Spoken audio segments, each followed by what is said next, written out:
You're listening to Rabbi Aryeh Wolbe, Director of Torch, the Torah Outreach Resource Center of Houston. This is the Jewish Inspiration Podcast.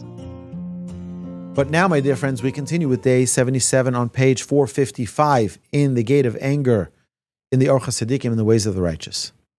And we see here in the second paragraph, Hakas gorem azus la'adam, that anger causes arrogance in man.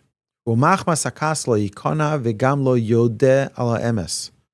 one of the traits that is brushed over when someone is angry, they'll never admit to the truth.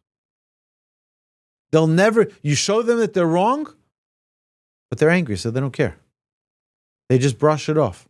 But you can see this a lot today in the media. You can see it a lot in you look as an objective observer at you'll see that they're never willing to admit the wrongdoing, ever. Politicians are like this. You don't find the finest traits among politicians. V'im v'amar hachacham, what did King Solomon say? Kishetirtze li'ischaber im odam hachiseihu. V'im yodel lecha ha'emes b'shas kaso ischaber lo. Says if you want to know the right person to connect with, you want to choose a friend, make him angry, and despite his anger, if he is able to be truthful, make him a friend. Notwithstanding his anger. It's something which is so rare, that someone who's angry and is still going to be truthful. B'shas kaso ischaber lo. V'im lav azovo so. And if he cannot maintain that truth, then stay away from such a person. Hakas mevi lidei tos. Anger brings a person to terrible mistakes. Mi lanu gadol mi Moshe Rabbeinu. Who is a greater example than Moses? Olav Shalom, of blessed memory. Shekas b'shlosha mekomos, who got angry 3 times, and all 3 times ubal lechlal tos, came to mistake. Moshe Nemer vayiktzov al Elazar v'ali Samar. We see that he got angry with Elazar and Isamar, followed by Uksiv madu lo achaltem es hachatos b'mkom hakodesh. Why did you not eat the sin offering in the sacred area? We see that there was a mistake that happened because there was anger. Shenemar shimu no hamorim. Listen, you rebellious ones. Is continued. V'ksiv vayakas hasela, and we see as well that he hit the rock. V'nemar vayiktzov Moshe al pekudei hachoil. And we see right next to it, and Moshe was angry with the commanders of the army. Followed by Uksiv, by Yomer Elazar HaKohen, Elanshe Atzava, Haboim L'Milchama, Zos Chukas HaTorah. We see over there, the verse states, and Elazar the priest said to the men of the army who had gone to war, this is the law of the Torah, indicating that Moshe had forgotten the law. Shenishtakcha halacha mi Moshe. He got angry, and he forgot some Torah. Now we need to understand, if such a devastating result was for Moses, who, how many times? Moses was a very humble man. And when he got angry, he didn't get angry like we get angry. He got angry because of the honor of Hashem. He got angry, but it doesn't make a difference. Anger still has an impact. And notwithstanding that he was so righteous and so holy that the Torah says that there was no one who has ever walked the earth that was holy like Moshe. No one. No one as refined. No one as perfect as Moshe. And yet, the 3 times he got angry, 3 times made a mistake.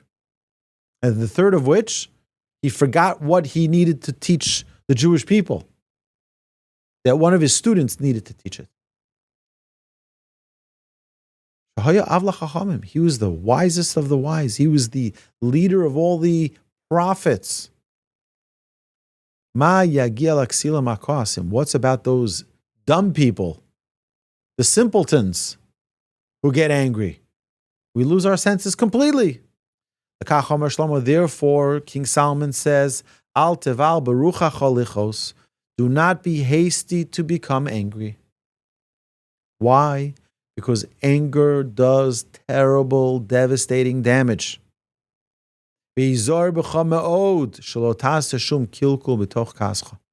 Be very careful, because it destroys. It's so destructive, the anger.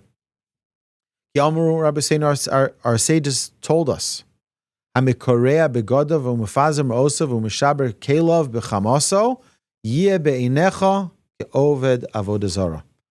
one who tears his garments and scatters his money and breaks his vessels in his anger should be in your eyes as one who serves idols. This is an idolater, meaning it's a lesson for us to learn. Not that we're trying to judge other people. We don't judge. We're not in the business of judging. As the Mishnah tells us, Al tadun es chavercha, don't judge your friend until you're standing in his place. You know when you're going to be standing in his place? Never. Just like you'll never be standing in his place, don't ever judge somebody else. What do you know about the challenges they're facing? But there's something to learn from it. I'm not judging, but I see it. It's a picture on the wall.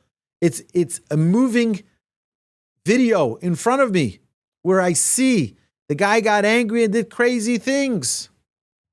And when someone gets angry, it's like he served idols.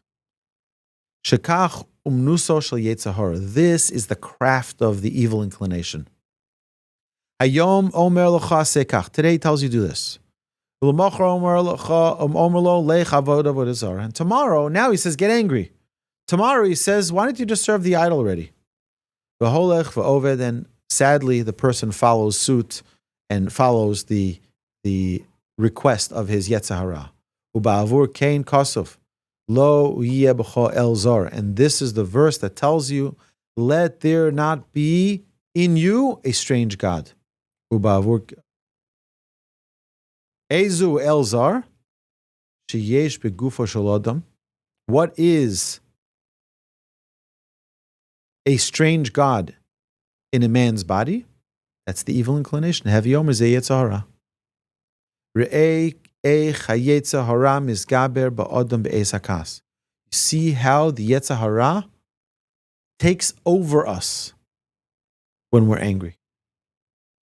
Anybody who's you guys are the nicest people in the world. Probably never ever got angry.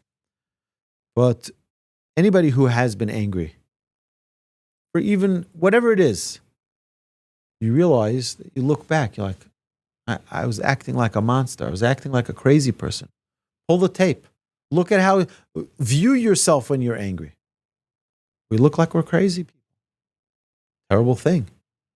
That in itself should be a tool to change our reaction to things. To not get angry. I don't want to be like that crazy guy I saw who acted in such a way, in such a dishonorable way. Ve'amar Rabbi arba midos bedeos. There are 4 types of temperaments. Noach lichos v'noach lirtzos. Yotzev seder b'schoro. Easy to anger and easy to appease. The lost is offset by the reward. Someone who's hard to anger and hard to appease, the reward is offset by the loss. Rasha, someone who's easy to anger and hard to appease, is a wicked person, is a Rasha.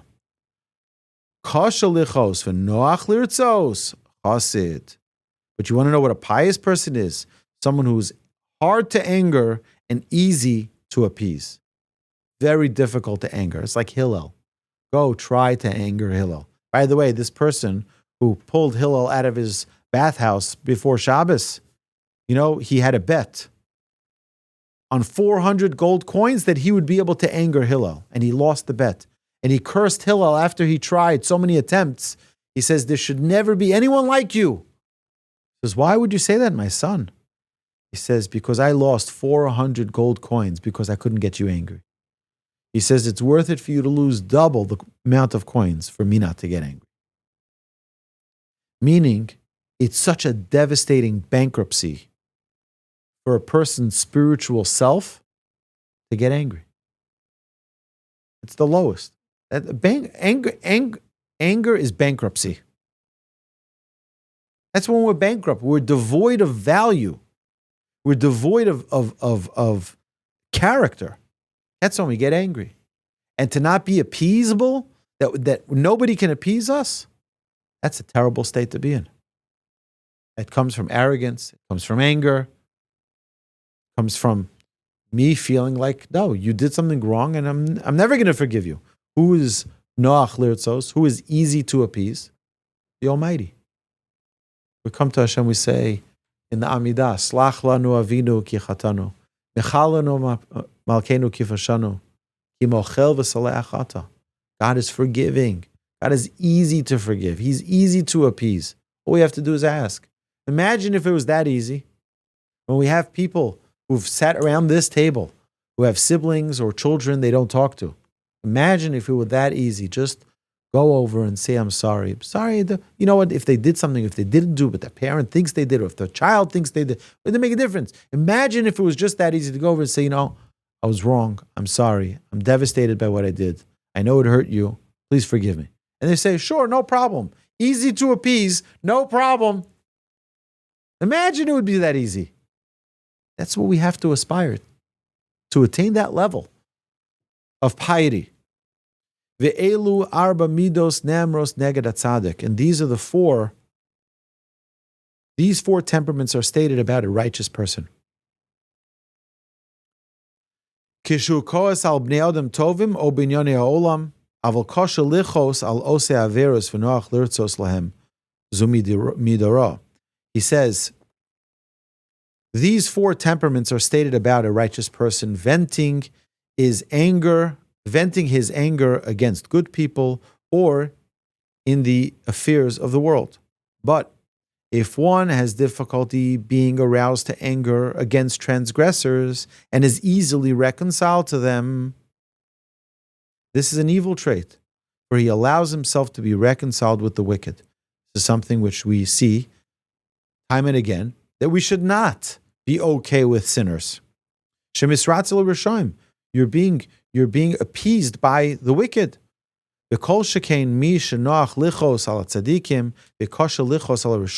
Definitely someone who is very easy to get angry at the righteous, but very, very easily appeased by the wicked. And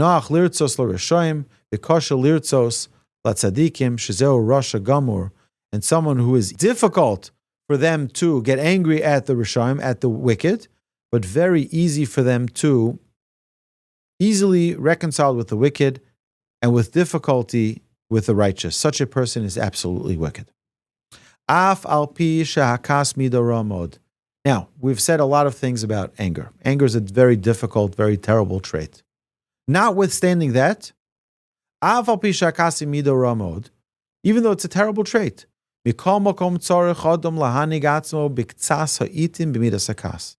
are times where conduct with this trait is warranted. For example, to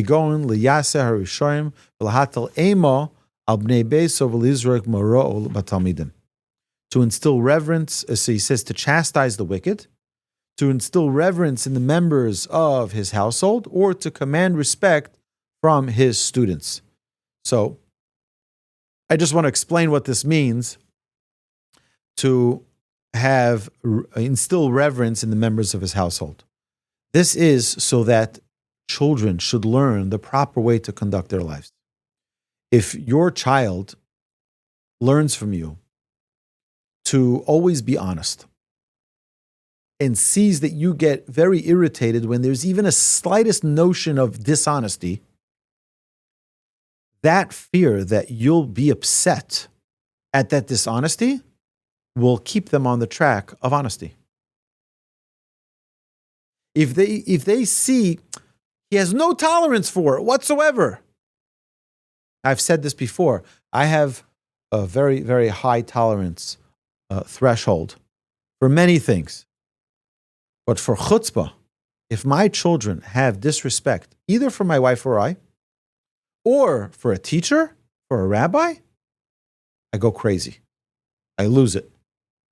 My children know that. So what does that do? They know that's a tool they can never, ever use. Never, ever, ever be disrespectful to a teacher. Never, ever be disrespectful to an elder. That's something that So having such a measure for them keeps them on track. Same thing with students. Students need to learn the right and the wrong. When they see that there's a certain firmness to a specific something, they learn this is not the right way to go.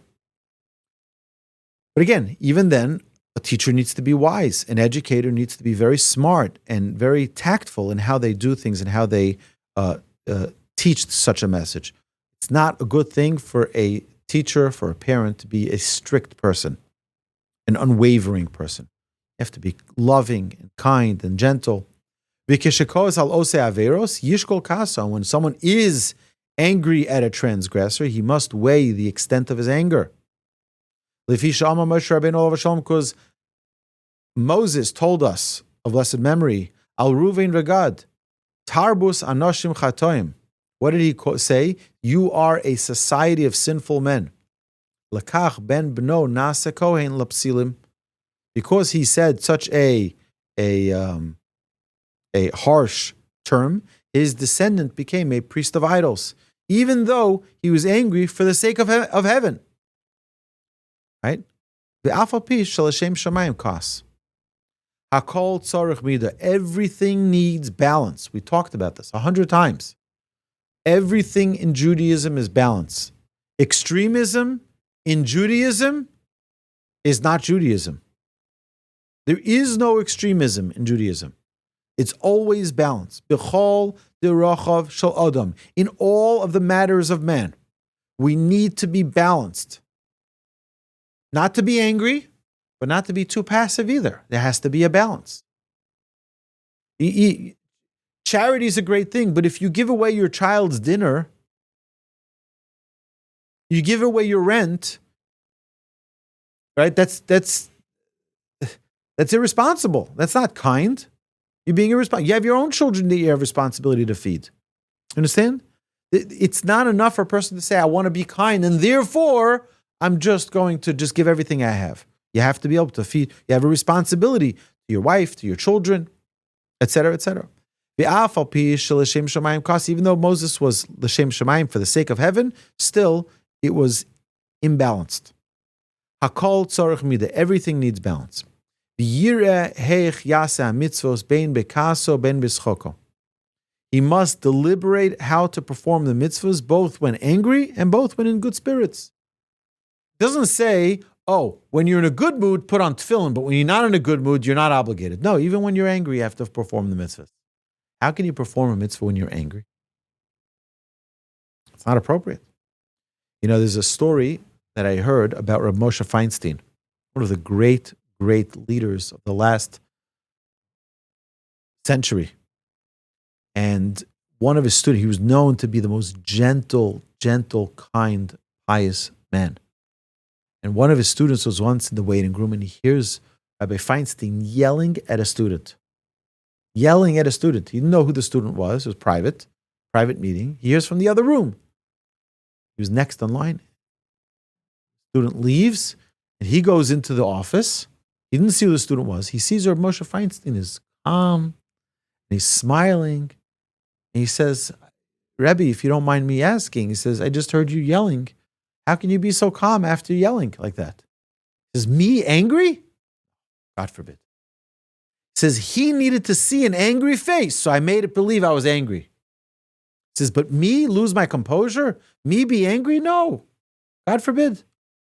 That's perhaps a glimpse into how we should deal with parenting. When there are things that our children do that need to have a face of anger, we have to be careful that it not be angry. Because that gives off a terrible message to our children. So, you know, there's actually a story that was told about a father who was in synagogue with his son. And his son was making noise in synagogue. So the father started yelling at his son angrily, very angry, yelling at his son. The rabbi later called the father aside. He says, you know what you just did to your child?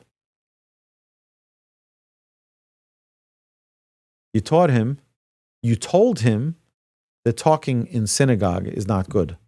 But you showed him that anger is okay. And that's not acceptable. That means we need to lead by example. And when a child sees that you're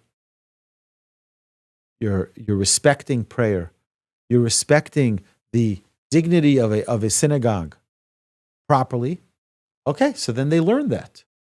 But when you're demonstrating, children learn by example, they don't learn from words. You can tell them from today till tomorrow one thing and another thing, they're not going to listen. They're not going to learn from that. They will see how you conduct yourself, and that's what they learn from. When they see that something is valuable to you. Someone once asked my grandfather, how do you teach a child to pray and to say the blessings appropriately? He says, when you're praying with diligence, with fervor, with connection, and your child comes to you and starts asking you something, so you can respond and say, shh, or you can tell them, no, or you can just stay exactly focused the way you are, and they will learn he's talking to somebody, right? He's talking to somebody. He wouldn't just be sitting in his chair and just be talking words to nobody. There must be a God. Child learns from that. There's a creator. A child learns from that. This is how I pray. Without making the motions, without making a whole to-do.